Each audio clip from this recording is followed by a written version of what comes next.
कृपया ध्यान दें, भगवान यहाँ है। हेलो, आप कैसे हैं? आपका स्वागत है। इस वीडियो में मनुष्य द्वारा पूछे जाने वाले इन सभी प्रश्नों के उत्तर हैं जिनका उत्तर आज तक किसी ने नहीं दिया। कृपया इसे अंत तक जरूर सुनें। इसमें कुछ भी मिस करने के लायक नहीं है। क्या आप इंटेलिजेंट और लॉजिकल दिमाग रखते हैं जो किसी भी बात को बिना जाने नहीं मानता? क्या आप वास्तव में भगवान, ब्रह्मांड, जीवन, आत्मा, पुनर्जन्म, भावनाओं और इन सब के बीच एक संबंध को समझना चाहते हैं? यदि हाँ, तो यह वीडियो आपके लिए है। आप एक ही समय में आश्चर्यचकित, हैरान और ज्ञानी हो जाएंगे। आप वीडियो, फोटोग्राफिक या अन्य वैज्ञानिक सिद्धांतों पर आधारित सबूतों के साथ सीखेंगे। 1. परमात्मा का अस्तित्व है, परंतु ऐसा नहीं जिसका वर्णन लोगों द्वारा किया जाता है। 2. मनुष्य की आत्मा होती है, परंतु जब मनुष्य की मृत्यु होती है तो आत्मा की भी मृत्यु हो जाती है, लेकिन शरीर जीवित रहता है। आपने हमेशा इसका उल्टा सुना था, है ना? 3. स्वर्ग और नरक नहीं होते, अगर हो भी तो आपको क्या करना चाहिए? 4. पहली बार आप प्रेम और अन्य भावनाओं की एक सार्वभौमिक परिभाषा सीखेंगे। आप न केवल अपनी बल्कि दूसरों की भावनाओं को भी नियंत्रित कर सकते हैं। कल्पना कीजिए कि यह कितना शक्तिशाली हो सकता है। 5. वैज्ञानिकों की मान्यता के विपरीत, अंतरिक्ष अनंत है और हमेशा अनंत था। वैज्ञानिक मानते हैं कि यह अनंत नहीं है क्योंकि इसका विस्तार हो रहा है। 6. ब्रह्मांड कैसे शुरू हुआ और क्या इसका अंत होगा? 7. Big bang theory, dark energy आदि थ्योरी कैसे गलत है? 8. आप सचमुच ब्रह्मांड के स्वामी हैं। आप सैकड़ों ट्रिलियन जीवन को जीवन देते हैं और नियंत्रित करते हैं। 9. आप भगवान के साथ कैसे जुड़ सकते हैं और परम आनंद और उपचार प्राप्त कर सकते हैं? ये सब और इससे कहीं अधिक इस वीडियो श्रृंखला में है। अभी सब्सक्राइब करें और कमेंट में अपने प्रश्न या विचार बताएं। कृपया ध्यान दें, भगवान यहाँ है। रचनाकार विजय शंकर शर्मा। 1. प्रस्तावना। मेरा नाम विजय शंकर शर्मा है। यद्यपि मैं उच्च शिक्षित हूँ, उस शिक्षा में से कोई भी दर्शन, धर्म या विज्ञान की किसी भी शाखा में नहीं रही है। जबकि मैं एक सनातन हिंदू संस्कृति से हूँ, मैं सबूतों की कमी के कारण ऐसे भगवान पर विश्वास नहीं करता था जिसे मैं अपने लिए भी सिद्ध न कर पाऊँ और दूसरों को भी साबित न कर सकूँ। मैं एक अच्छा छात्र नहीं था और 10वीं कक्षा तक कभी भी 50% अंक भी प्राप्त नहीं कर पाया। मैंने स्कूल में 3 वर्ष जीव विज्ञान, भौतिकी और रसायन विज्ञान अध्ययन किया और हमेशा फेल हुआ। मैं 11वीं कक्षा में अंग्रेजी के 3 सेमेस्टर में असफल रहा था, लेकिन एक बहुत बड़ी प्रेरणा मिलने के बाद चौथे सेमेस्टर में मैंने बहुत अच्छा प्रदर्शन किया। एकमात्र बार जब मैंने 12वीं कक्षा में ट्यूशन पढ़ा, एक शिक्षक ने, जिनका मैं हमेशा आभारी हूँ, मुझे पढ़ाई शुरू करते समय पढ़ने के लिए 2 पंक्ति का सरस्वती मंत्र दिया। देवी सरस्वती ज्ञान और संगीत की देवी है। मैंने वैसा ही किया जैसा शिक्षक ने मुझे बताया था। देवी सचमुच और आलंकारिक रूप से मुझ पर मुस्कुराई। इसका परिणाम ये हुआ कि मैंने दिल्ली शिक्षा बोर्ड की 12वीं कक्षा की परीक्षा में अंग्रेजी में टॉप किया और कुल मिलाकर काफी अच्छा प्रदर्शन किया। बाद में भारत में सबसे कठिन पेशेवर परीक्षाओं में से एक चार्टर्ड अकाउंटेंट के फाइनल एग्जाम में मेरिट लिस्ट में अपना नाम दर्ज कराया। मेरे पास व्यवसाय प्रबंधन में स्नातकोत्तर डिग्री भी है। हालांकि देवी ने स्पष्ट रूप से मेरी मदद की और मुझ पर मुस्कुराई। मुझे पता था कि वास्तव में क्या हुआ और मैंने कोई और तर्क बना लिया। मैं ईश्वर में विश्वास न करता था, लेकिन 2016 के मध्य में मैंने परमेश्वर को हमेशा के लिए स्वीकार करने या खारिज करने के लिए कुछ शोध करने का फैसला किया। मैं किताबें पढ़ रहा था और वीडियो देख रहा था, यहाँ तक कि मैं एक गुरु द्वारा आयोजित 7 दिवसीय कार्यशाला में भाग लेने के लिए भी गया था। लेकिन चौथे दिन वापस आ गया जब मुझे पता चला कि गुरु चाहते हैं कि सब लोग एक NDA समझौते पर हस्ताक्षर करें ताकि कानूनी रूप से कोई किसी और को ना बता सके कि हमें क्या सिखाया जाएगा। एक अच्छा शिक्षक कभी नहीं चाहेगा कि वो जो ज्ञान प्रदान करता है उसे गुप्त रखा जाए। इसीलिए मुझे चौथे दिन पता चल गया कि मुझे यहाँ सच्चा ज्ञान नहीं मिलेगा। भगवान पर वीडियो देखते समय YouTube ने मुझे ब्रह्मांड और बिग बैंग सिद्धांत के बारे में वीडियो सुझाए। ये सिद्धांत, जिस पर 95% से अधिक वैज्ञानिकों के बीच आम सहमति है, मुझे तार्किक नहीं लगा। मैंने कई महीनों तक 1000 घंटे से अधिक समय तक इस पर ध्यान और मेडिटेशन किया। मैंने इस बात पर ध्यान लगाया कि ब्रह्मांड का निर्माण वास्तव में कैसे हुआ था। अंत में मैंने पूरे ब्रह्मांड में व्याप्त सार्वभौमिक चेतना अथवा यूनिवर्सल कॉन्शियसनेस के साथ स्वयं को एक महसूस किया और उसे उत्तर प्रकट करने के लिए कहा। फिर न केवल मुझे वो उत्तर मिला जिसकी मैं तलाश कर रहा था, बल्कि और भी कई उत्तर मिले। उनमें से कई को मैंने यहाँ उजागर किया है। मेरे उत्तर जानने के बाद आप मानेंगे कि ब्रह्मांड, अंतरिक्ष, जीवन, आत्मा, चेतना और भावना के बारे में मेरे लगभग सभी उत्तर सभी मौजूदा ज्ञान और विश्वास के विपरीत हैं। कुछ सवालों को तो तथाकथित भगवानों द्वारा अनुत्तरित माना जाता था।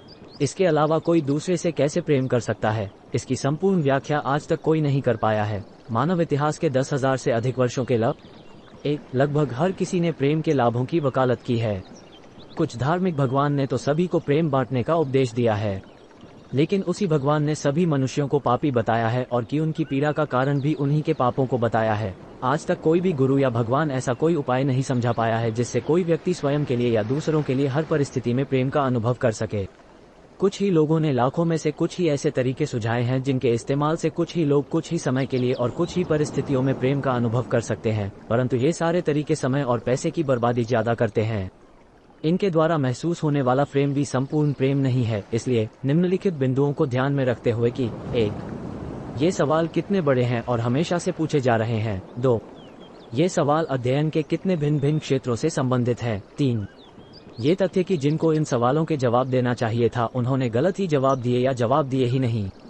4. यहाँ तक कि कुछ धार्मिक देवता जो बुद्ध होने का दावा करते थे या आपसे प्यार करने का दावा करते थे और चाहते थे कि आप अपने पड़ोसियों से प्यार करें, उन्होंने भी या तो ऐसे सवालों का जवाब देने से इनकार कर दिया या जानबूझकर ऐसे सवालों का जवाब देना भूल गए। 5. और इस तथ्य को मानते हुए कि मैंने किसी भी संबंधित अध्ययन के क्षेत्र में कोई औपचारिक प्रशिक्षण नहीं लिया है, यदि मेरे उत्तर सही साबित होते हैं तो मुझे पता है कि सच्चे परमेश्वर ने वास्तव में मुझसे बात की थी। केवल इसी कारण से मैं इस रचना में ऐसा दिखाने का प्रयास कर रहा हूं जैसे कि परमेश्वर खुद बोल रहे हैं। यदि आप चाहें तो इस बात को हास्य या नाटकीयता मानकर अनदेखा कर सकते हैं। इस रचना में जो कुछ भी मैं कहूंगा उसके लिए मैं ठोस सबूत दे सकता हूं और दूंगा। मेरे प्रमाण ऐसे वीडियो, फोटो और अन्य वैज्ञानिक सिद्धांत और तथ्य होंगे जिन्हें हर किसी के द्वारा तुरंत सत्यापित किया जा सकेगा। अधिकतर प्रमाण बहुत विस्तृत हैं जिन्हें दर्शाने में मुझे काफी समय लगेगा, इसलिए मैं एक एक विषय पर विस्तार से प्रमाण देकर उन्हें सिद्ध करूंगा। जिस किसी ने भी भगवान, जीवन, आत्मा, ब्रह्मांड, प्रेम और भावनाओं के बारे में बात की है, कभी भी किसी भी प्रकार का सबूत पेश नहीं किया है।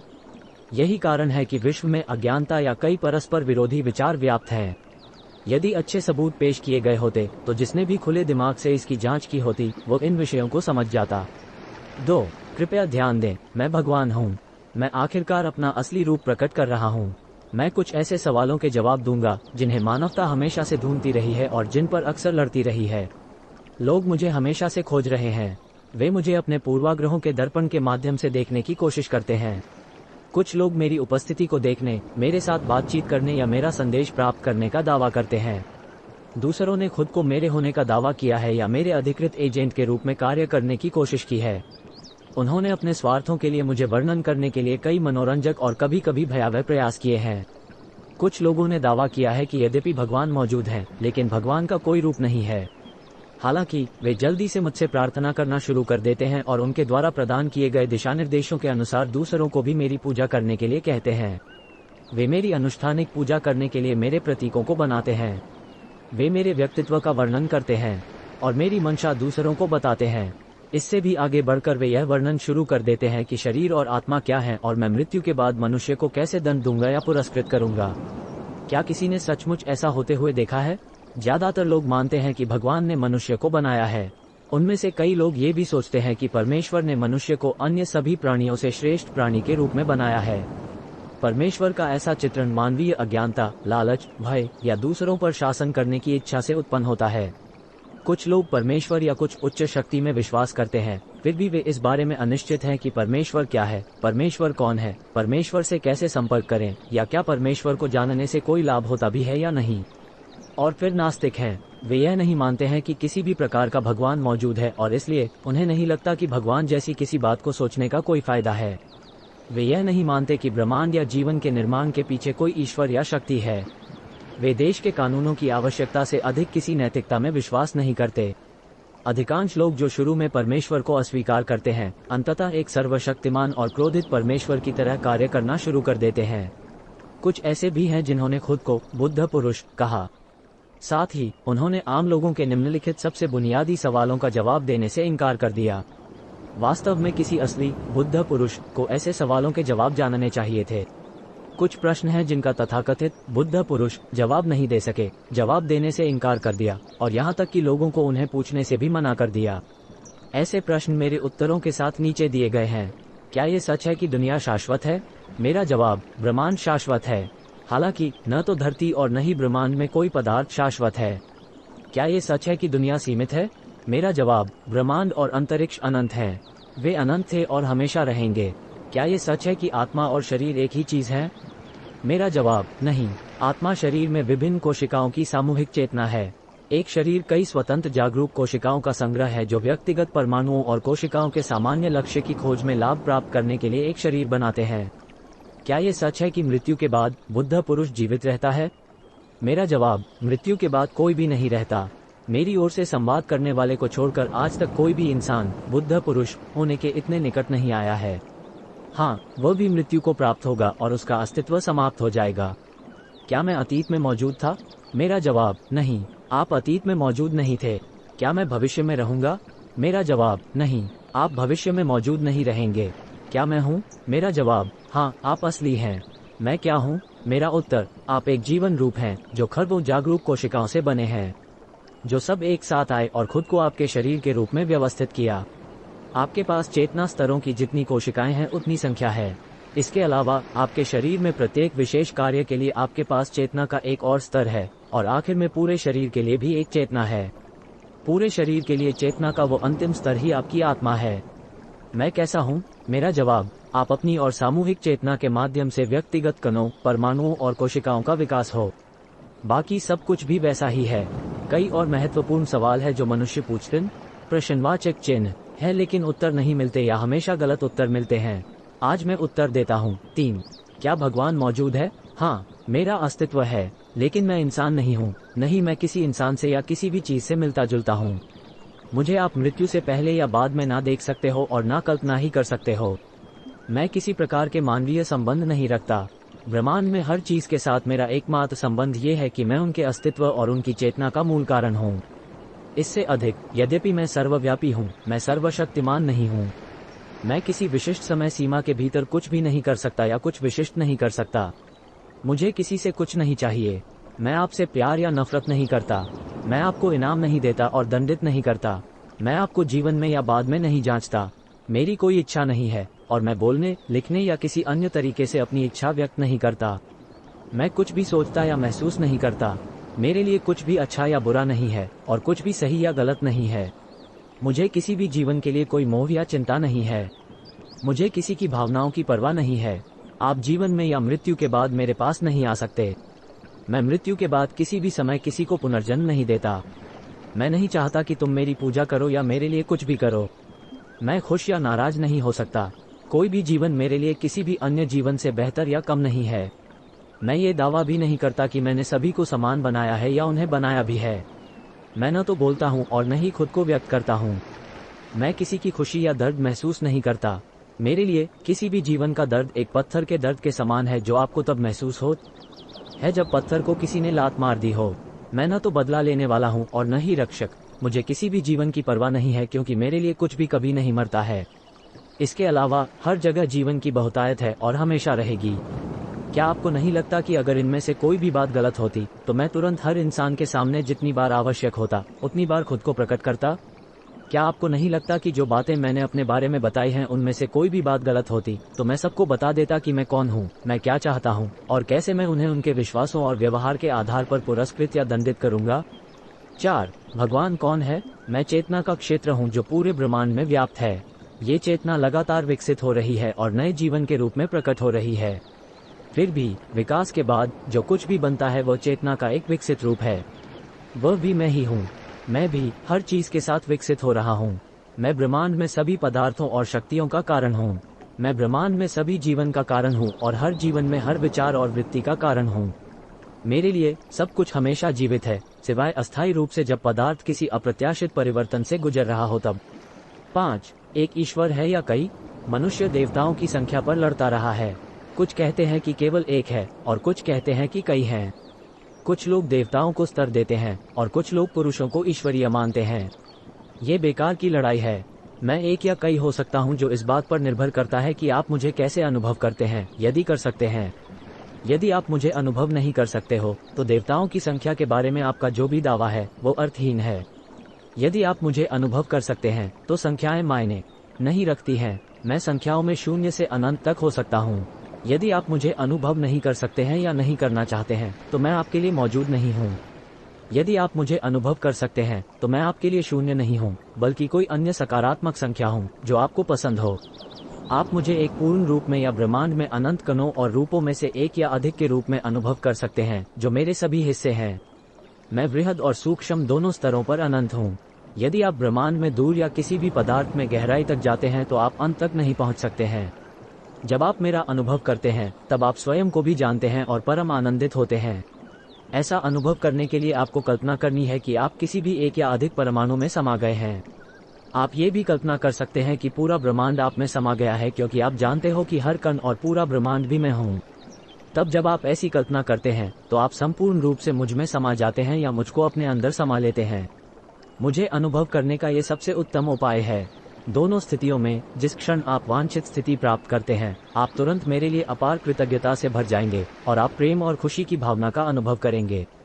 ऐसी भावना जो एक नई माँ अक्सर अपने नवजात, स्वस्थ और मुस्कुराते हुए बच्चे को देखकर अनुभव करती है, जब एक प्यार करने वाला पिता उसके साथ खड़ा हो। मुझे अनुभव करने में अंतर यह है कि आप माँ और बच्चे दोनों की भावनाओं का अनुभव कर सकते हैं जितनी बार आप चाहें। इस प्रक्रिया के बारे में मैं बाद में और विस्तार से बताऊंगा। मैं सभी मानवीय भावनाओं के छुपे हुए रहस्य अलग से समझाऊंगा। आप ये जानकर आश्चर्यचकित होंगे कि मानवीय भावनाओं में और मुझे अनुभव करने में कितना गहरा संबंध है। आप जान पाएंगे कि आप सचेत रूप से कैसे अपनी भावनाओं को सकारात्मक रूप से प्रभावित कर सकते हैं। आप दूसरों की अपने प्रति भावनाओं को भी प्रभावित कर सकते हैं। 6. जीवन क्या है? एक इंसान के रूप में मैं कौन हूँ? प्रत्येक कण, परमाणु या बल जीवित और सचेत है। उनमें से हर एक का एक ही उद्देश्य है, अपनी प्रजाति का संरक्षण और प्रचार। इसे पूरा करने के लिए पदार्थ अन्य पदार्थों के साथ गठबंधन करता है ताकि ऐसे रूप बनाए जा सके जो उनके जीवन लक्ष्य की खोज में फायदेमंद हों। वे और विकसित होकर चलना, सांस लेना, भोजन करना इत्यादि कार्य करने लगते हैं जिन्हें मनुष्य ने जीवन कहा है। मेरे लिए मानव जीवन और किसी अन्य जीवन के बीच कोई अंतर नहीं है, चाहे मनुष्य उसे जीवित या निर्जीव कहे। 7. क्या परमेश्वर ने जीवन और मनुष्यों को बनाया है? मैं सभी जीवन, पदार्थ और शक्तियों का कारण हूँ, लेकिन मैंने जानबूझकर जीवन नहीं बनाया जिसको मनुष्य जीवन मानते हैं। हालांकि मैं हर चीज को चेतना देकर सभी जीवन के निर्माण का कारण बना हूँ। चेतन पदार्थ जीवित है। मेरे लिए सभी पदार्थ जीवित हैं। पदार्थ कभी नहीं मरता है, अस्थायी रूप से छोड़कर जब यह एक अप्रत्याशित परिवर्तन से गुजरता है। मैंने खुद प्रत्याशित रूप से कुछ नहीं बनाया। सचेत रूप से कुछ भी बनाने से दूर, मुझे नहीं पता कि भविष्य में क्या होगा। जिसे मनुष्य जीवन कहते हैं वो मेरा हिस्सा है। ये समय के साथ अधिक पदार्थ को जोड़ते हुए और संसाधनों का लाभ उठाते हुए खुद को विकसित करता है। हर विकास के बाद जो कुछ भी बचता है और बनता है वो मैं हूँ। हर पदार्थ, शक्ति और खाली जगह मेरा हिस्सा है। मैं सतत अधिक जागरूक पदार्थ, शक्तियों और जीवन में विकसित होता रहता हूँ। यह विकास प्रक्रिया अभी भी जारी है। ये हमेशा जारी रह। 8. क्या मनुष्यों को किसी परीक्षण के लिए बनाया गया है? मैंने अकेले मनुष्यों के लिए ब्रह्मांड या यहाँ तक कि पृथ्वी का भी निर्माण नहीं किया। खुद को इतनी गंभीरता से लेना बंद करो। अपने अहंकारी विश्वास को छोड़ दें कि आप ब्रह्मांड के केंद्र हैं या आप जीवन के अन्य सभी रूपों से बेहतर हैं। मेरी घड़ी पर आप एक क्षण पहले मौजूद नहीं थे, न ही आप एक क्षण बाद मौजूद होंगे। पृथ्वी पर कई अन्य जीवन रूप पहले से ही मनुष्यों की तुलना में अपने तरीके से अधिक विकसित हैं। अन्य ग्रहों पर लाखों विकसित जीवन रूप मनुष्यों की तुलना में बहुत अधिक विकसित हैं। उनमें से कई जीवन रूप भी भगवान या इसी तरह की शक्ति के बारे में सोचते हैं। अधिकांश मनुष्य की तरह ही सही निष्कर्ष पर नहीं पहुंच पाते। हालांकि कुछ जीवन रूप पूरी तरह से बुद्ध हैं। उन्होंने ईश्वर और जीवन को पहचान लिया है। ऐसे जीवन रूप ज्यादातर कम विकसित होते हैं। जैसे जैसे वो विकसित होते हैं, उनकी भगवान और जीवन के बारे में भ्रमित होने की संभावना भी बढ़ जाती है। दरअसल मेरे द्वारा बनाई गई सकारात्मक और नकारात्मक शक्तियाँ ये सुनिश्चित करेगी कि सब कुछ बदलता रहेगा और अंतहीन रूप से विकसित होता रहेगा। 9. क्या जीवन क्रमागत विकास या प्राकृतिक चयन के माध्यम से विकसित हुआ? कोई भी जीवन उस तरह से नहीं बना जैसा आज है। ये भविष्य में भी ऐसा नहीं रहेगा जैसा आज है। ये लगातार विकसित होकर बदल रहा है। मैं कुछ विशिष्ट नहीं करता हूँ। सभी जीवन रूप भी जीवन का निर्माण कर रहे हैं। मनुष्य आज नए जीवन रूपों को बनाने और मौजूदा जीवन रूपों में हेरफेर करने में सक्षम है। यदि केवल परमेश्वर जीवन की रचना करने में सक्षम होता तो जो मनुष्य ऐसा कर पा रहे हैं, क्या वह भी भगवान है? इसलिए सृजन सिद्धांत गलत है। लेकिन जो लोग सृष्टि के सृजन सिद्धांत को अस्वीकार करते हैं, वे विकास के सिद्धांत को अच्छे सबूतों के रूप में पेश करते हैं। वे विकास को क्रमागत विकास या प्राकृतिक चयन को जिम्मेदार ठहराते हैं, जबकि विकास का सिद्धांत सही है। क्रमागत विकास की विधि या सिद्धांत सही नहीं है। ब्रह्मांड में सब कुछ जीवित है। इसमें हर परमाणु स्तर पर चेतना होती है। जब परमाणु एक अधिक जटिल रूप बनाने के लिए गठबंधन करते हैं, तब उनमें एक और संपूर्ण चेतना का विकास होता है। कोई विकास यादृच्छिक अथवा आकस्मिक रूप से नहीं हुआ। जीवन सचेत रूप से विकसित हुआ है। जब जीवन के किसी एक रूप ने अपनी शारीरिक क्षमताओं में अपनी इच्छा अनुरूप कोई विशिष्ट परिवर्तन चाहा और प्रयास किया, तब वो एक सचेत और विशेष रूप से विकसित हुआ। इसलिए विकास यादृच्छिक उत्परिवर्तन के माध्यम से नहीं था, बल्कि एक सचेत और विशेष रूप से वांछित या इच्छा अनुरूप परिवर्तन था। कोई स्वाभाविक चयन भी नहीं हुआ। प्रकृति विजेताओं या हारने वालों का चयन नहीं करती है। विकास के नियमों के भीतर तेजी से और बेहतर तरीके से विकसित होने वाले जीवन ने दूसरे जीवन के भोजन का उपभोग कर लिया या उन्हें ही भोजन बना लिया। जो पहले प्रमुख थे लेकिन उभरती ताकतों से लड़ने के लिए खुद को विकसित करने में विफल रहे, या उन्होंने अन्य जीवन को अपनी कमजोरियों का लाभ उठाने दिया, वे लुप्त हो गए। एक प्रमुख जीवन भी विलुप्त हो सकता है जब वर्तमान में निष्क्रिय या अधीनस्थ जीवन का चेतना प्रमुख जीवन में कमजोरी की पहचान करता है या प्रमुख जीवन को दूर करने की एक नई क्षमता विकसित करता है। कभी कभी इस तरह के प्रमुख जीवन से जुड़े अन्य कारणों से भी एक प्रमुख जीवन विलुप्त हो सकता है। सकारात्मक और नकारात्मक शक्तियों के नियम जिनका मैंने वर्णन किया है, ये भी सुनिश्चित करते हैं कि यदि एक जीवन रूप बड़ प्रश्नवाचक चिन्ह पैमाने पर अत्यधिक प्रभावी हो जाता है, तो यह आंशिक या पूर्ण रूप से पराजित हो जाएगा। यदि ऐसा प्रमुख जीवन सकारात्मक शक्तियों का प्रतिनिधित्व करता है तो आंशिक रूप से, और अगर नकारात्मक शक्तियों का प्रतिनिधित्व करता है तो पूर्ण रूप से। मैं इसे और अधिक सबूतों के साथ अलग से समझाऊंगा। 10. क्या मनुष्य के पास आत्मा है? इसका संक्षेप में उत्तर हाँ है। मनुष्य की आत्मा होती है। प्रत्येक कण, परमाणु, कोशिका, बल और जीवन रूप की अपनी स्वतंत्र चेतना है, वही उसकी आत्मा है। जब अनेक कण मिलकर एक जीवन रूप का निर्माण करते हैं, तब जीवन रूप की एक और चेतना उभरती है जो उस जीवन रूप की आत्मा होती है। दोनों प्रकार की आत्माओं का एक ही समय में अस्तित्व होता है। मैं इसे अधिक विस्तार से और वीडियो साक्ष्य के साथ अलग से समझाऊंगा। 11. मरने के बाद आत्मा का क्या होता है? शरीर कभी नहीं मरता। जब कोई रूप अपनी सामूहिक चेतना अथवा आत्मा पर नियंत्रण खो देता है तो वो मर जाता है। शरीर जीवित रहता है और पदार्थ के कुछ या सभी स्वतंत्र भाग अपना रूप बदल सकते हैं या किसी अन्य रूप का हिस्सा बन सकते हैं, लेकिन शरीर कभी नहीं मरता है, केवल आत्मा मरती है। मैं इसे अधिक विस्तार से और वीडियो साक्ष्य के साथ अलग से समझाऊंगा। जी हाँ, ऐसे वीडियो जो इंसानों ने बनाए हैं। 12. जीवन का उद्देश्य क्या है? हर तरह के पदार्थ और बल में चेतना होती है और इसलिए जीवन होता है। प्रत्येक जीवन का उद्देश्य जितना संभव हो उतना खुद को और अपनी तरह का प्रचार और संरक्षण करना है। जीवन में अपने उद्देश्य को प्राप्त करने में एक जीवन की सफलता को जीवन काल में अनुभव की गई किसी भी नकारात्मक भावनाओं को घटाने के बाद अपने जीवन काल में सबसे शुद्ध सकारात्मक भावनाओं का अनुभव करके मापा जा सकता है। एक पदार्थ को सकारात्मक या अच्छा लगता है जब वह खुद के संपर्क में होता है और अपने जीवन के उद्देश्य को प्राप्त करने के बारे में सुरक्षित महसूस करता है। कुछ मनुष्य जिन्होंने खुद को गुरु या आध्यात्मिक नेता कहा है, उन्होंने ब्रह्मचर्य, संन्यास या पारिवारिक जीवन से सेवानिवृत्ति की सलाह दी है। जब तक ऐसा सेवानिवृत्त और ब्रह्मचारी जीवन मानव जाति की सेवा के लिए काम नहीं करता है, तब तक ये बुद्धिपूर्वक सलाह नहीं है। यदि मानव जाति की सेवा से रहित ऐसा ब्रह्मचारी और सेवानिवृत्त जीवन संबंधित सन्यासी के लिए सकारात्मक भावनाएं प्रदान करता है, तो ये केवल एक स्वार्थी विकल्प है जो मानवता की प्रकृति के खिलाफ जाता है। ऐसा व्यक्ति एक चींटी के समान है जो अपनी कॉलोनी को छोड़ देता है और चींटी कॉलोनी में अपनी निर्दिष्ट भूमिका निभाए बिना रहने के लिए चला जाता है। मैं जीवन के उद्देश्य की अधिक व्याख्या अलग से करूंगा और यह भी बताऊंगा कि आप कैसे इसे माप सकते हैं। 13.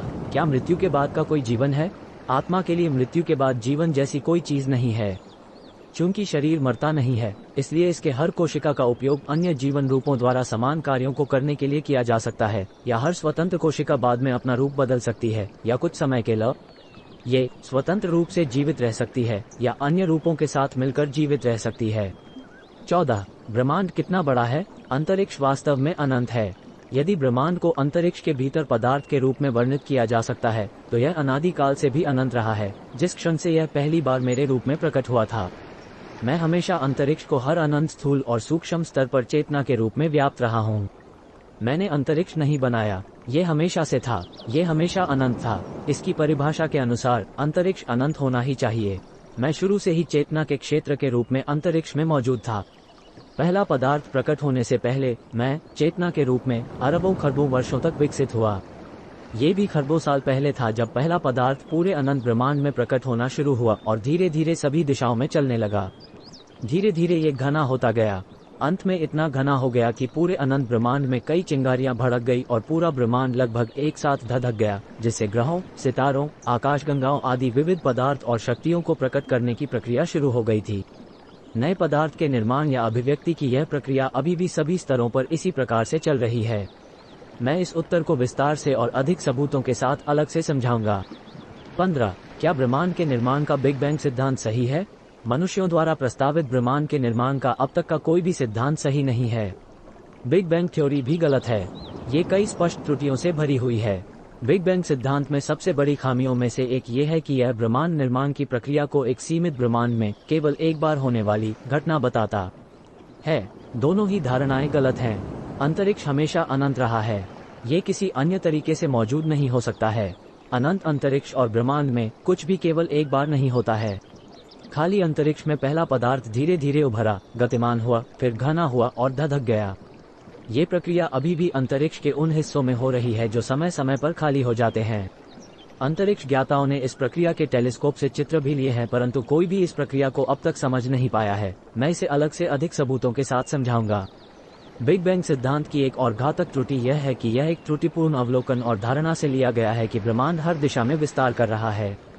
इसलिए यदि विस्तार की प्रक्रिया उलट जाए तो ब्रह्मांड सिकुड़ना शुरू कर देता है और 13.7 बिलियन वर्षों के एक निश्चित समय के बाद एक सूक्ष्म बिंदु बन जाता है। बिग बैंग सिद्धांत कहता है कि उस सूक्ष्म बिंदु पर ही बिग बैंग होना शुरू हुआ था। इतने बुद्धिमान वैज्ञानिकों की सरासर मूर्खता पर मैं क्या कहूँ। वे देख रहे हैं कि मनुष्यों की अपनी आकाशगंगा की निकटतम आकाशगंगा, जिसे एंड्रोमेडा कहा जाता है, भविष्य में आकाशगंगा से दूर जाने के बजाय उससे टकराने के लिए आ रही है। इसके अलावा वैज्ञानिकों ने खुद सैकड़ों अन्य आकाशगंगाओं को देखा है और उनकी फोटो खींची है जो इसी तरह विलय हो गए हैं, विलय हो रहे हैं या भविष्य में विलय हो जाएंगे। यदि ऐसा है तो यह अवलोकन कैसे सही हो सकता है कि बिग बैंग के बाद से सभी आकाशगंगाएं एक दूसरे से दूर जा रही हैं? वैज्ञानिकों ने लगभग बेईमानी से तथाकथित ब्रह्मांड विस्तार दर को कई बार बदल दिया है, जिसे हबल स्थिरांक या हबल कांस्टेंट कहा जाता है। इसका उपयोग विस्तार और संकुचन की गति की गणना करने का प्रश्नवाचक चिन्ह लिए किया जाता है और इसलिए उस समय की गणना के लिए जब बिग बैंग हुआ था। दशकों से हबल स्थिरांक को बदलने के बावजूद बिग बैंग का समय वही है। चलो मैं एक भविष्यवाणी करता हूँ। इन वैज्ञानिकों को कभी भी सिंगुलैरिटी या उस सूक्ष्म बिंदु का स्थान नहीं मिलेगा जहाँ बिग बैंग हुआ था। जो भी कोशिश करेगा वो पाएगा कि बिग बैंग का वो सूक्ष्म बिंदु उसका अपना शरीर है। यदि सूत्रों को कंप्यूटर पर चलाया जाए तो सिंगुलैरिटी का स्थान जहां बिग बैंग हुआ था वही कंप्यूटर मिलेगा। इसके अलावा भले ही मनुष्य भविष्य में वर्तमान जेम्स वेब टेलीस्कोप की तुलना में लाखों गुना अधिक शक्तिशाली अंतरिक्ष दूरबीन बना लें, वे हमेशा पाएंगे कि दूरबीन का स्थान ही ब्रह्मांड का केंद्र है। ऐसा इसलिए होगा क्योंकि एक अनंत ब्रह्मांड का कोई केंद्र या कोई अन्य दिशा नहीं होती। ये सबूत बिग बैंग सिद्धांत, डार्क एनर्जी और कई और अवधारणाओं को भी तुरंत खारिज कर देगा। ये अवधारणाएं मेरे बारे में अंतिम समझ की दिशा में सिर्फ एक कदम है। मनुष्य निश्चित रूप से ऐसा करने में सक्षम है। जो मनुष्य खुद को खगोल भौतिकीविद कहते हैं, वे आसानी से सौर मंडल में सभी ग्रहों की एक ही तल पर कक्षा और समान दिशा में गति को सौर मंडल की प्रारंभिक अराजक स्थिति के रूप में समझा सकते हैं। तब ग्रहों ने सूर्य की अलग अलग दिशाओं में परिक्रमा करना आरंभ कर दी थी। प्रारंभिक सौर मंडल में विभिन्न दिशाओं में चलने वाले ग्रह और पदार्थ एक दूसरे से टकराकर बिखर गए और एक दूसरे में विलय हो गए, जब तक कि सभी ग्रह केवल एक ही दिशा में जाने वाली और एक दूसरे से ना टकराने वाली कक्षाओं में नहीं चलने लगे। मनुष्यों द्वारा किया गया यह विश्लेषण बिल्कुल सही है। इसके बावजूद मनुष्य आकाशगंगा स्तर पर इसी प्रक्रिया को होता हुआ क्यों ना देख सके? यह मूल, पूर्ण और मनोरंजक है, खासकर जब सबूत दिखाई दे रहे हैं जिनकी मनुष्य ने कई बार फोटो खींची हैं। मैं इस उत्तर को अधिक विस्तार से और अधिक सबूतों के साथ अलग से समझाऊंगा। 16. क्या कई ब्रह्मांड हैं? नहीं, केवल एक अनंत ब्रह्मांड है जिसकी लगभग हर जगह एक ही संरचना है, क्योंकि पदार्थ के प्रकट होने और विकसित होने की प्रक्रिया अनंत अंतरिक्ष में एक ही तरीके से हो रही है। हालांकि छोटे पैमाने पर कुछ अपवाद हैं, लेकिन जब हम नमूना क्षेत्र को बड़ा बनाते हैं तो अपवाद महत्वहीन हो जाते हैं। याद रखें कि एक अनंत अंतरिक्ष में सबसे बड़ा चयनित क्षेत्र हमेशा महत्वहीन रहेगा। 17. क्या समय अंतरिक्ष से अलग है या इसका हिस्सा है? समय और स्थान हमेशा अलग अलग इकाई रही हैं। अंतरिक्ष हमेशा अनंत रहा है। जबकि अंतरिक्ष और पदार्थ भौतिक है, समय मनुष्यों द्वारा बनाया गया एक मनमाना मूल्य है। जहाँ पदार्थ मौजूद है, अंतरिक्ष गायब हो जाता है, लेकिन समय एक काल्पनिक अवधारणा होने के नाते कहीं भी मौजूद हो सकता है। इसलिए संक्षेप में, समय और स्थान दो अलग अलग इकाई हैं। समय एक काल्पनिक मूल्य होने के नाते मनुष्यों द्वारा जैसा वे चाहे वैसा उपयोग किया जा सकता है। ये कहना गलत है कि स्पेस टाइम नामक केवल एक इकाई है और वह पदार्थ अंतरिक्ष में या पदार्थ पर अलग अलग समय बनाने के लिए स्पेस टाइम के कपड़े में एक खिंचाव बनाता है। तथ्य यह है कि एक ही समय को सभी जागरूक प्राणियों द्वारा स्वयं के द्रव्यमान, शारीरिक या मानसिक स्थिति के आधार पर अलग अलग प्रकार से अनुभव किया जाता है। वो द्रव्यमान आपके अपने शरीर का वास्तविक द्रव्यमान या गुरुत्वाकर्षण के कारण हो सकता है। गुरुत्वाकर्षण आसपास के शरीर के द्रव्यमान या गति के कारण भी हो सकता है, चाहे वह आपकी या किसी अन्य की गति या द्रव्यमान हो। मैं इस उत्तर को अधिक विस्तार से और सबूत के साथ अलग से समझाऊंगा। 18. क्या ब्रह्मांड का एक दिन अंत हो जाएगा? नहीं, ब्रह्मांड के कभी अंत होने की कोई संभावना नहीं है। अंतरिक्ष अनंत था, है और हमेशा रहेगा। इसके भीतर का ब्रह्मांड, जिसे पदार्थ भी कहा जा सकता है, उसकी शुरुआत इतनी पहले हुई थी कि मनुष्यों द्वारा खोजी गई सबसे बड़ी संख्या वास्तविक समय का केवल एक महत्वहीन अंश होगी। हालांकि ब्रह्मांड पूर्ण रूप से कभी समाप्त नहीं होगा, क्योंकि ब्रह्मांड हमेशा विकसित होता रहेगा, इसलिए समय समय पर मौजूदा पदार्थ के रूपों का विनाश होना तय है। 19. डार्क एनर्जी क्या है? जिस दर से हर दिशा में सभी आकाशगंगाएं पृथ्वी से दूर जा रही हैं, उसे मनुष्यों द्वारा डार्क एनर्जी कहा गया है। कहा जाता है कि इस तरह की गति एक दूसरे से उनकी दूरी पर निर्भर करती है। जितनी लंबी दूरी होती है, उतनी ही तेजी से वे एक दूसरे से दूर जा रहे हैं। 3 वैज्ञानिकों को नोबेल पुरस्कार दिया गया है जिन्होंने डार्क एनर्जी के अस्तित्व को समझाने का दावा किया था। मैं आपको बता दूं, कोई अलग शक्ति नहीं है जिसे डार्क एनर्जी कहा जा सकता है। जिसे मनुष्य डार्क एनर्जी कहते हैं, वो उनकी धारणा पर गलत फहमी के बादल से ज्यादा कुछ नहीं है। मनुष्यों ने एक रहस्य बनाया जहां कोई भी अस्तित्व में नहीं था, और फिर इसे हल करने का दावा किया, जिससे ब्रह्मांड की भविष्य की समझ के लिए उनके दिमाग में बादल छा गए। सबसे पहले, आकाशगंगाएं ब्रह्मांड के एक बड़े क्षेत्र पर एक दूसरे से दूर नहीं जा रही हैं। दूसरे, ब्रह्मांड के एक छोटे से हिस्से पर जहां ये हो भी रहा है, इस तरह की गति की दर केवल सीमित समय के लिए अनुमानित की जा सकती है। आकाशगंगा का ऐसा अवलोकन न केवल स्पष्ट रूप से गलत है, बल्कि यह जानबूझकर हेरफेर किए गए गलत डेटा का उपयोग करके भी साबित हुआ है। मैं अलग से उस घटना की प्रकृति की व्याख्या करूंगा जिसे डार्क एनर्जी कहा जाता है। 20. क्या डार्क मैटर मौजूद है? डार्क मैटर एक ऐसे पदार्थ को दिया गया नाम है जिसमें गुरुत्वाकर्षण है, लेकिन वह किसी अन्य बल या पदार्थ के साथ परस्पर क्रिया नहीं करता। मनुष्य निश्चित है कि डार्क मैटर मौजूद है। वे अब तक बिना किसी परिणाम के डार्क मैटर की तलाश में $1 ट्रिलियन से अधिक खर्च कर चुके हैं। हालांकि कई नई मौजूदा तथा भविष्य में विकसित होने वाली ताकतें और घटनाएं हैं जिन्हें मनुष्यों को अभी तक खोजना बाकी है। डार्क मैटर उनमें से एक नहीं है। डार्क मैटर की आवश्यकता केवल मनुष्यों द्वारा गढ़े गए ब्रह्मांड के निर्माण के त्रुटिपूर्ण सिद्धांत के कारण उत्पन्न होती है। जब मैं वास्तविक सिद्धांत को अलग से विस्तार से प्रकट करूंगा, तो डार्क मैटर के अस्तित्व की आवश्यकता नहीं रहेगी। 21. क्या परग्रही जीवन मौजूद है? हाँ, चूंकि मनुष्य पृथ्वी के अलावा अन्य ग्रहों पर जीवन को परग्रही जीवन मानते हैं, इसलिए अधिकांश ग्रह और पदार्थ स्वयं जीवित हैं। अगर हम अधिक विकसित प्रकट जीवन, जिसमें चलने फिरने, सांस लेने और संतान पैदा करने की क्षमता की आवश्यकता होती है, उसको जीवित माने, तब भी सभी ग्रहों और अन्य खगोलीय पिंडों के एक बड़े प्रतिशत पर जीवन है। कुछ जीवन मनुष्यों की तुलना में बहुत कम विकसित है और कुछ अधिक विकसित। सौर मंडल के लगभग सभी ग्रहों और चंद्रमाओं में परग्रही जीवन है, भले ही यह सूक्ष्म स्तर पर हो। मनुष्य वर्तमान दशक के भीतर कम से कम 2 ग्रहों और चंद्रमाओं पर इस तरह के जीवन की खोज करेगा। 22. चेतना क्या है? चेतना मौजूदा रूप में खुद को जीवित रखने और अपने समान या अधिक विकसित पदार्थ बनाने की क्षमता है। चेतन पदार्थ के रूप में जीवित रहने के लिए पदार्थ ने देख, सुनना, सूंघना, महसूस करना, प्लान बनाना, मारना, धोखा देना, एक साथ मिलकर काम करना वगैरह सीख लिया है। चेतना की सबसे अनूठी क्षमताओं में से एक विकसित होकर पदार्थ के स्वयं अपने रूप को बदलने की क्षमता है। जीवन रूप अधिक जटिल प्राणियों में विकसित हो सकते हैं। वे कोशिकाओं में आनुवंशिक निर्देशों को छापने की क्षमता प्राप्त कर सकते हैं। ऐसा करने से भविष्य में उत्पन्न होने वाली कोशिकाएं भी उन निर्देशों का पालन करेगी। प्रत्येक पदार्थ अपने सबसे छोटे संभव स्तर पर और अन्य पदार्थ के साथ हर संयोजित रूप में सचेत है। मैं पदार्थ या जीवन की अभिव्यक्ति के लिए एक सरल नियम का पालन करता हूँ। जब कोई भी स्थान या पदार्थ, चाहे बड़ा हो या छोटा, लंबे समय तक एक स्थिर स्थिति प्राप्त करता है या एक ऐसी स्थिति में पहुंच जाता है जहां अस्थिरता का अनुमान लगाया जा सकता है, तो अधिक विकसित पदार्थ और जीवन ऐसे स्थान या पदार्थ पर प्रकट होगा। जितनी लंबी स्थितियां स्थिर या अनुमानित रहती हैं, उतना ही जटिल जीवन बन जाता है और नया जीवन उभरता है। मैं हमेशा अनंत ब्रह्मांड में चेतना के क्षेत्र के रूप में मौजूद रहा हूँ। इसी नियम का पालन करते हुए पहला पदार्थ अरबों खरबों साल पहले मुझसे विकसित हुआ था। मैंने चेतना के द्वारा कार्य होने का भी एक सरल नियम बनाया है।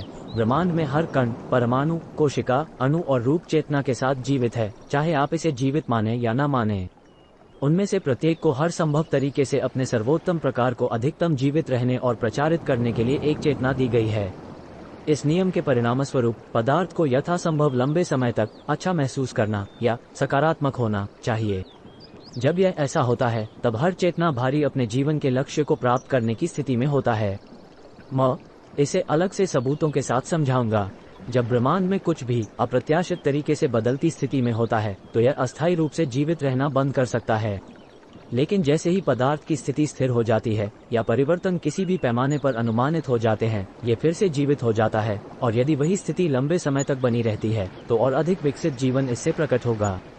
पदार्थ में चेतना इसे अपने लक्ष्य और शक्ति के अनुसार अन्य पदार्थों को आकर्षित करने या पीछे हटाने में सक्षम बनाता है। इस तरह के आकर्षण और प्रतिकर्षण दो प्रकार की ताकतों के कारण होती है, सकारात्मक और नकारात्मक। सकारात्मक शक्तियां एक बड़े क्षेत्र में अधिक पदार्थ बनाने और पदार्थ की चेतना को विकसित करने और फैलाने के लिए काम करती हैं, जबकि नकारात्मक शक्तियां पदार्थ को सिकोड़ती या अनुबंधित करती हैं और इसकी चेतना को नष्ट या परिवर्तित करती हैं। जब सकारात्मक शक्तियां किसी क्षेत्र में लंबे समय तक व्याप्त रहती हैं, तो नकारात्मक शक्तियां निश्चित रूप से उभरेंगी। वे सकारात्मक शक्तियों को धीरे धीरे बेअसर करना शुरू कर देंगी। जब नकारात्मक शक्तियां एक बड़े क्षेत्र में व्याप्त होती हैं, तो सकारात्मक शक्तियां निश्चित रूप से उभरेंगी। जब ऐसी सकारात्मक शक्तियां एक महत्वपूर्ण स्थिति तक पहुंचती हैं, तो वे जल्दी से पूरी नकारात्मक शक्तियां पर काबू पा लेंगी। यह नियम सकारात्मक शक्तियों को थोड़ी बढ़त देता है, जो समय के साथ चेतना और पदार्थ को विकसित करने में मदद करता है। कोई पदार्थ शारीरिक रूप से किसी अन्य पदार्थ के जितना करीब होगा, उस पर शक्तियों का असर उतना ही अधिक प्रभावित होगा। अनंत ब्रह्मांड में सभी पदार्थ, ग्रह, नक्षत्र, विकसित जीवन आदि इन नियमों का पालन करते हुए विकसित हुए। प्रश्नवाचक चिन्ह। सब अभी भी विकसित हो रहे हैं और हमेशा होते रहेंगे। पूरे विकसित ब्रह्मांड के पीछे की चेतना मैं हूँ। मैं भी लगातार विकसित हो रहा हूँ। 23. क्या सकारात्मक शक्तियाँ अच्छी हैं और नकारात्मक शक्तियाँ बुरी हैं? नहीं, दोनों शक्तियाँ मेरे द्वारा बनाई गई हैं। दोनों जरूरी हैं। यह एक दूसरे से उभरती हैं। लेकिन सकारात्मक शक्तियाँ अंततः अधिक शक्तिशाली साबित होती हैं। वे विकास को फैलाने में मदद करते हैं। सकारात्मक शक्तियाँ विस्तार की दिशा में काम करती हैं, जबकि नकारात्मक शक्तियों के परिणामस्वरूप संकुचन होता है। विस्तार एक बिंदु पर शुरू होता है और एक अनंत ब्रह्मांड में फैल सकता है, जबकि संकुचन को काम करना शुरू करने के लिए एक बाहरी सीमा का चयन करना पड़ता है और फिर एक केंद्र बिंदु तक आना पड़ता है। इसलिए सकारात्मक शक्तियों को थोड़ी बढ़त हासिल है। दोनों प्रकार के बल निम्नलिखित के संदर्भ में अलग अलग रूप लेते हैं। 1. ब्रह्मांड की शक्तियों में। 2. जीवन के विकास में। और 3. मनुष्य की भावनाओं में। जहां तक मानवीय भावनाओं का सवाल है, सकारात्मक और नकारात्मक शक्तियां आपके दिमाग द्वारा बनाई जाती हैं। जब आप किसी मनुष्य या वस्तु को किसी भी प्रकार का दोष देते हैं या आरोप लगाते हैं, तो आप नकारात्मक भावनाओं और शक्तियों को उत्पन्न करते हैं। और जब आप दोष नहीं देते हैं या आभारी होते हैं, तो आप सकारात्मक भावनाओं और शक्तियों को उत्पन्न करते हैं। मैं उन्हें अलग से विस्तार से समझाऊंगा। 24. क्या मनुष्य मुझे कभी देख सकते हैं? कोई भी मुझे कभी भी मेरी संपूर्णता में नहीं देख सकता है, सिर्फ इसलिए कि मैं हर संभव स्तर पर अनंत और सर्वव्यापी हूँ। हालांकि आप हर जगह मेरा एक हिस्सा देख सकते हैं।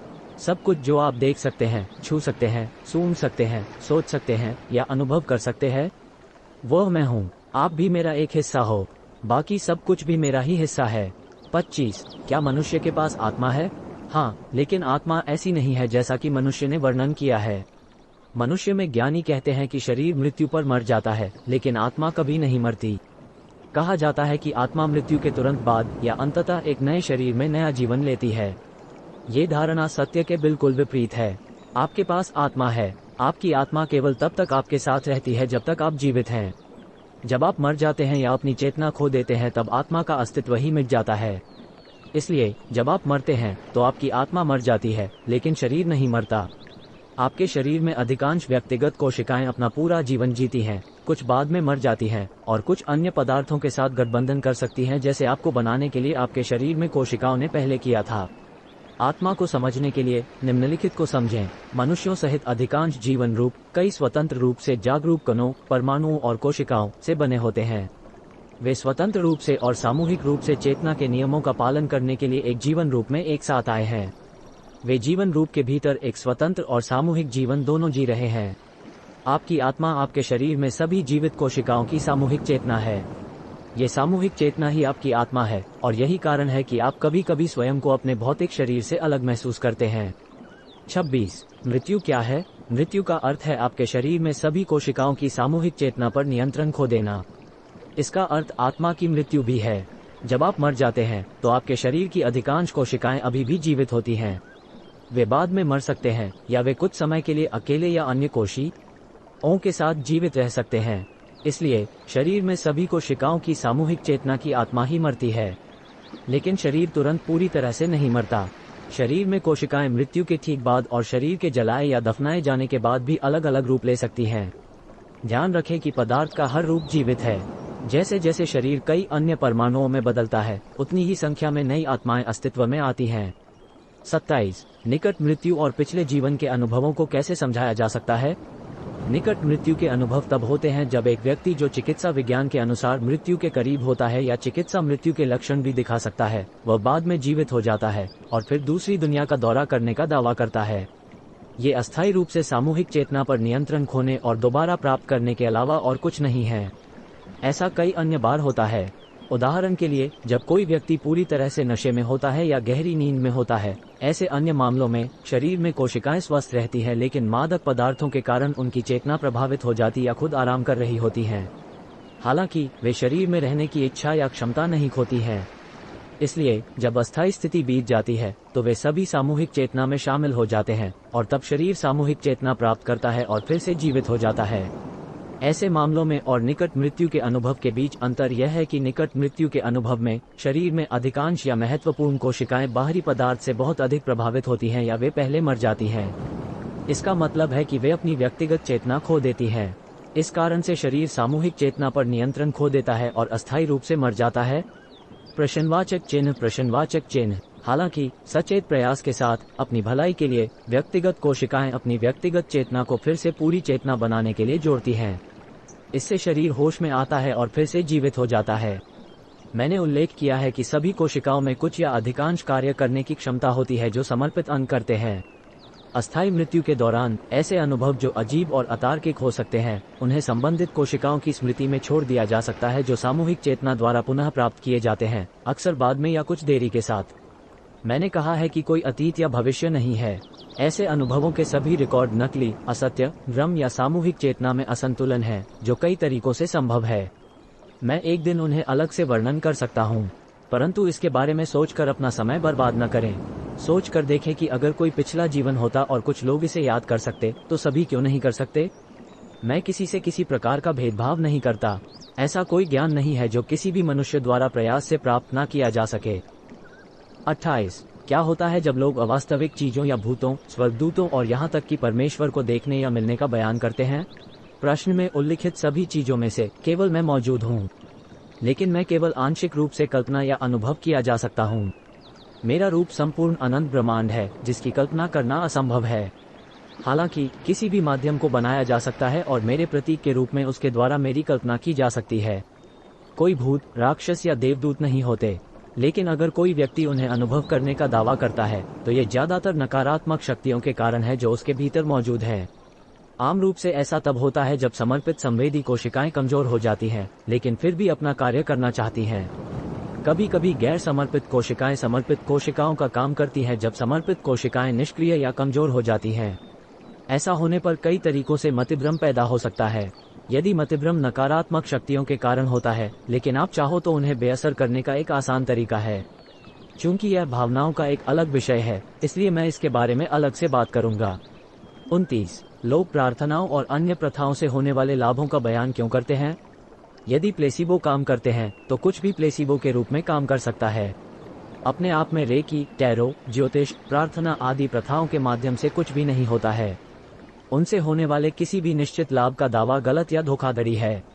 हालांकि जैसा कि मैंने अलग से उल्लेख किया है, जब उन प्रथाओं को मुझे अनुभव करने के तत्व या माध्यम के रूप में प्रयोग में लिया जाता है, तब वे कई बार कुछ हद तक कुछ लोगों पर काम कर सकते हैं। लेकिन ये सभी मुंह अनुभव करने के कम प्रभावी साधन हैं और समय और धन दोनों के मामले में बहुत महंगे हैं। अपने आप को और मुझे तुरंत और यहाँ तक कि हर समय अनुभव करने के लिए एक मुफ्त विधि मौजूद है। मैं इसका वर्णन अलग से करूंगा। 30. क्या होगा अगर स्वर्ग और नरक मौजूद है? तो क्या आप मेरे शब्द पर संदेह कर रहे हैं? दूसरी ओर, मैं क्रोधित या दुखी नहीं हो सकता और मुझ पर विश्वास न करने के लिए आपको दंडित नहीं कर सकता, क्योंकि मैं ऐसा ही हूँ और मेरे पास आपको बाद के जीवन में दंडित करने के लिए कोई नरक नहीं है, और जब आप अभी भी जीवित हैं तो आपको प्रभावित करने का कोई तरीका नहीं है। लेकिन भले ही स्वर्ग और नरक मौजूद हो, मैं आपको दिखाऊंगा कि उनके बारे में सोचना और उन पर अपने वर्तमान धन या खुशी का एक पैसा भी बलिदान करना फायदेमंद नहीं है। 31. मनुष्य मुझे कैसे अनुभव कर सकते हैं? मनुष्य और ब्रह्मांड सब कुछ मेरा हिस्सा है। मैं पूरा ब्रह्मांड और उसमें सब कुछ हूँ, लेकिन मैं हर दिन एक जैसा नहीं हूँ। मैं हमेशा बदल रहा हूँ और बाकी सब कुछ के साथ विकसित हो रहा हूँ। यही कारण है कि आप कभी भी मुझे पूरा अनुभव नहीं कर सकते। दरअसल ये संभव है कि आप मेरा हिस्सा होने के बावजूद अक्सर मुझे भूल सकते हैं या अनदेखा कर सकते हैं, और यहाँ तक कि भूल सकते हैं कि आपके जीवन का उद्देश्य क्या है। जब आप अपने शरीर की आत्मा के रूप में काम कर रहे हैं, जो आपके शरीर में सभी कोशिकाओं और परमाणुओं की संयुक्त चेतना है, तो अपनी सभी इंद्रियों को संलग्न करके आप मेरे एक हिस्से के रूप में कार्य कर रहे हैं। लेकिन आप हमेशा मुझे अनुभव नहीं कर रहे हैं। मैं संक्षेप में यहाँ बताऊंगा कि मुझे कैसे अनुभव करना है। इनसे भी अधिक निश्चित तरीके हैं जिनसे मुझे अनुभव किया जा सकता है, लेकिन मैं उन्हें बाद में प्रकट कर सकता हूँ। आपके निरंतर विचार और शारीरिक आग्रह आपको मेरा अनुभव करने में असमर्थ बनाते हैं। जैसे ही आप विचारों और शारीरिक आग्रहों को दूर करना शुरू करते हैं, आप मेरे करीब आने लगते हैं। जब आपके पास किसी भी तरह का केवल एक ही विचार होता है, तो आप मुझे स्पर्श कर रहे होते हैं। लेकिन मेरे साथ एक होने के लिए आपको किसी भी प्रकार के विचारों या आग्रहों से अनुभव शून्य होना पड़ेगा। जब आप ऐसा कर सकें, तो आप अपने अपने एकमात्र उद्देश्य के साथ अपने शरीर में एकजुट अरबों जागरूक कोशिकाओं के संयोजन के रूप में भी अनुभव कर सकेंगे। आप भी मेरे कुछ हिस्से का अनुभव करना शुरू करेंगे और ब्रह्मांड में अन्य पदार्थों और शक्तियों के चेतना के साथ जो आपको प्रभावित करने की क्षमता रखते हैं, संवाद कर सकते हैं, जिसे आप देख सकते हैं, सूंघ सकते हैं, सुन सकते हैं, छू सकते हैं या महसूस कर सकते हैं। ऐसे किसी भी व्यक्ति, वस्तु या किसी भी प्रकार की शक्ति पर पूरी तरह से ध्यान केंद्रित करके आप मेरे एक हिस्से का अनुभव कर सकते हैं। यदि आप मुझे सबसे अधिक अनुभव करना चाहते हैं, तो आप ऐसा कर सकते हैं। 1. मेरा एक प्रतीक या माध्यम बनाओ या चुनो। 2. मान लो कि माध्यम मेरा प्रतिनिधित्व करता है। और फिर 3. प्रतीक के माध्यम से मुझ पर ध्यान केंद्रित करो। यदि आप खुद को समझा सकते हैं कि माध्यम मेरा प्रतीक है, तो यह माध्यम कुछ भी हो सकता है। हालांकि आप पाएंगे कि यह अधिक आसान होगा अगर वह माध्यम एक मूर्ति या ऐसी वस्तु है जिसे आपने या किसी और ने मेरा प्रतिनिधित्व करने के लिए वर्णित किया है। विवरण जितना बेहतर होगा, प्रक्रिया उतनी ही आसान होगी। जब आप माध्यम के माध्यम से मुझ पर ध्यान केंद्रित करेंगे, तो आप समय आने पर माध्यम के बारे में भूल जाएंगे। यह वो समय भी होगा जब आपके पास कोई विचार या इच्छा नहीं होगी। आप अपने शरीर और ब्रह्मांड में हर कोशी और परमाणु के संपर्क में रहेंगे और संवाद करेंगे। आप अपने जीवन के उद्देश्य, अपने विचारों और अस्तित्व की स्पष्टता के प्रति आनंद, उपचार और पुनर्संतुलन के चरम शिखर का अनुभव करेंगे। आप खुद को अनुभव करके भी मुझे अनुभव कर सकते हैं। अपने आप को अनुभव करने के लिए महसूस करें कि आप भी अपने स्वयं के ब्रह्मांड के स्वामी हैं। ये सत्य है, ये ब्रह्मांड आपके अंदर रहता है। आप लगातार नए स्वतंत्र जीवन का निर्माण कर रहे हैं। वो जीवन नई कोशिकाओं और जीवों के रूप में है। उनमें से अधिकांश का अपना स्वतंत्र जीवन और चेतना है। उनमें से अधिकांश आपके ब्रह्मांड में रहना चुनते हैं, जो आपका शरीर है, और इसके पक्ष या विपक्ष में कुछ कार्य करते हैं। आपके शरीर में 37 ट्रिलियन से अधिक कोशिकाएं और खरबों अन्य जीव और अणु हैं। वे सभी जीवित और सचेत हैं। उनके पास अपना स्वतंत्र जीवन है जिसका आपके साथ बहुत कम लेना देना है। उन सभी ने जीने के लिए आपके जीवन रूप को चुना है और जीवित रहने और प्रसार की संभावनाओं को बढ़ाने के लिए विभिन्न भूमिकाएं निभाते हैं। उनमें से कुछ के पूर्वजों ने एक संयुक्त रूप में रहने के लिए एक साथ आने का विकल्प चुना था, जो धीरे धीरे मनुष्यों में विकसित हुआ। आपकी चेतना आपके शरीर के अंदर सभी परमाणुओं और कोशिकाओं की सामूहिक चेतना का प्रतिनिधित्व करती है। सचेत होने का अर्थ है सभी मामलों के लिए जीवन के उद्देश्य को निष्पादित करने के एकमात्र उद्देश्य के साथ विकास के नियमों के अनुसार देखने, समझने, इच्छा करने और कार्य करने की क्षमता होना। आपकी सच्ची आत्मा आपकी सामूहिक चेतना है। यही कारण है कि आप अपने शरीर में अलग महसूस करते हैं। मृत्यु तब होती है जब शरीर एक अपरिवर्तनीय तरीके से संयुक्त चेतना पर नियंत्रण खो देता है। आपके शरीर की हर कोशिका देख, सुन, सूंघ, समझ, महसूस कर सकती है और अन्य सचेत कार्य कर सकती है। एक संयुक्त रूप में एक साथ रहने के लिए आपके शरीर की कोशिकाएं कुछ चुनिंदा कोशिकाओं को देखने, सोचने, सुनने, सूंघने आदि जैसे समर्पित काम देने के लिए सहमत होते हैं। ऐसी कोशिकाएं तब खुद को विशेष अंगों में बनाती हैं। उसके बाद भी अधिकांश अन्य कोशिकाएं अपनी सभी या कुछ सचेत शक्तियों को कुछ हद तक बनाए रखती हैं। इसका मतलब ये है कि कई अन्य कोशिकाएं जो आपकी आंखों का हिस्सा नहीं हैं, वे भी देख सकती हैं, और जो मस्तिष्क का हिस्सा नहीं है, वे मस्तिष्क के कार्य भी कर सकती हैं। हालांकि गैर समर्पित कोशिकाओं की इंद्रियां समर्पित कोशिकाओं के रूप में कुशल नहीं होती हैं, या वे इंद्रियां गैर समर्पित कोशिकाओं द्वारा जानबूझकर बंद की जा सकती हैं और ज्यादातर कर दी जाती हैं। कभी कभी आपकी गैर समर्पित कोशिकाएं इंद्रियों में समर्पित कोशिकाओं का कार्य भी करती हैं। ये तब हो सकता है जब वे इसे शरीर रूप की भलाई के लिए आवश्यक मानते हैं। यदि ऐसा होता है तो इसे अंतर्ज्ञान या अन्य अलौकिक अनुभवों के रूप में जाना जाता है। अपने आप को अनुभव करने की प्रक्रिया वही है जो मुझे अनुभव करने की प्रक्रिया है। 1. आप शरीर के किसी भी हिस्से और उसमें मौजूद कोशिकाओं पर ध्यान केंद्रित कर सकते हैं। 2. अपने शरीर के किसी एक हिस्से पर ध्यान केंद्रित करके या अपनी चेतना को एक से दूसरे में घुमाकर अपने शरीर और कोशिकाओं पर ध्यान केंद्रित करें। 3. अपने शरीर में हर कोशिका का प्रतिनिधित्व करने के लिए एक माध्यम बनाएं और माध्यम के द्वारा उन पर ध्यान केंद्रित करें। जब आप एक ऐसी स्थिति में होते हैं जहां आप खुद का अनुभव कर रहे होते हैं, जिसका अर्थ ये भी है कि आप मुझे भी अनुभव कर रहे हैं, तब चमत्कार हो सकते हैं। आप स्वयं को जान पाएंगे। आप एक ऐसी स्थिति में पह जाएंगे जिसमें आप अपने शरीर में उपचार और अन्य परिवर्तनों की इच्छा कर सकते हैं। यदि इच्छा काफी मजबूत है और लंबे समय तक रहती है तो आप शारीरिक या मानसिक रूप से कुछ भी हासिल कर सकते हैं। 32. यदि परमेश्वर मनुष्यों को न्याय, प्रतिफल या दंड नहीं देता है तो क्या मैं बुरे व्यवहार को प्रोत्साहित कर रहा हूँ? ये सच है कि मैं आपके व्यवहार का मूल्यांकन नहीं करूंगा और ना ही दंड दूंगा या पुरस्कृत करूंगा। लेकिन एक बार जब मैं आपको अलग से बताऊंगा कि आपके व्यवहार से आपके लिए क्या लाभ या हानि है, तो आप स्वयं अपने जीवन जीने का सबसे अच्छा तरीका तय करने में सक्षम होंगे। आप उस शक्ति को चुन पाएंगे जो आप बनना चाहते हैं, सकारात्मक या नकारात्मक। दोनों शक्तियां हमेशा मौजूद रहेंगी और एक दूसरे से उभरेंगी। मेरी घड़ी से जिसमें अनंत समय है, उससे देखी गई लंबी अवधि में सकारात्मक शक्तियां विजय प्राप्त करेगी। 33. यदि परमेश्वर का अस्तित्व है तो संसार में दुख क्यों है? ये समझने के लिए पहले दिए गए इस प्रश्न के मेरे उत्तर देखें कि परमेश्वर कौन है।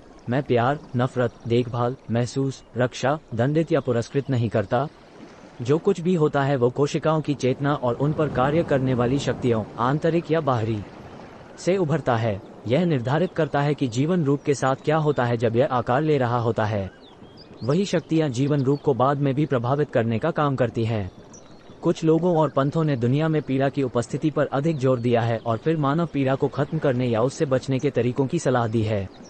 जीवन में पीड़ा का होना ये कहने के समान है कि मानव जीवन बार बार मूत्र का निर्वहन करने की आवश्यकता से शापित है, फिर उन्हें पानी पीने से रोकने की या शरीर में डाली गई ट्यूब के माध्यम से मूत्र इकट्ठा करने के तरीके खोजने की सलाह देना हो।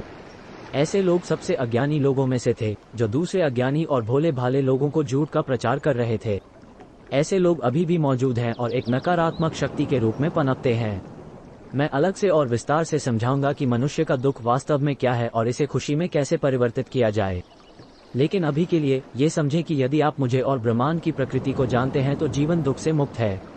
अगर आपके पास आवश्यक ज्ञान की कमी भी है, तब भी आप अपने दुख को कम कर सकते हैं और जीवन भर अपनी खुशी का विस्तार कर सकते हैं।